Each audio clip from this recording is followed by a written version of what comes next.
So I did this song at the end of the showcase of my British dialect class. It's called Don't Put Your Daughter on the Stage, Mrs. Worthington by Noel Coward.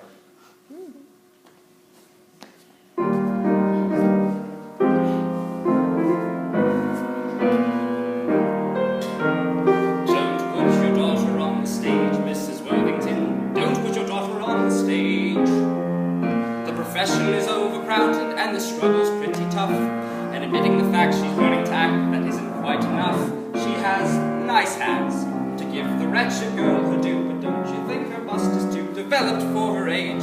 I repeat, Mrs. Worthington, sweet Mrs. Worthington, don't put your daughter on the stage. Regarding yours, dear Mrs. Worthington, of Wednesday the 23rd, although your baby may be keen on a stage career, how can I make it clear that this is not a good idea? For her to hope, dear Mrs. Worthington, is on the face of it absurd.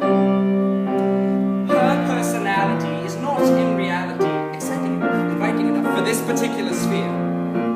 Don't put your daughter on the stage, Mrs. Worthington. Don't put your daughter on the stage. She's a bit of an ugly duckling, you must honestly confess, and the width of a seat will surely defeat her chances of success. She's a loud voice, and though it's not exactly flat, she'll need a little more than that to earn a living wage. On my knees, Mrs. Worthington, please, Mrs. Worthington, don't put your daughter on the stage. Don't put your daughter on the stage, Mrs. Worthington. Don't put your daughter on the stage. Her teeth are fairly good, and that's not good, because you shouldn't put her on the stage. Don't put your daughter on the stage, Mrs. Worthington. Don't put your daughter on the stage.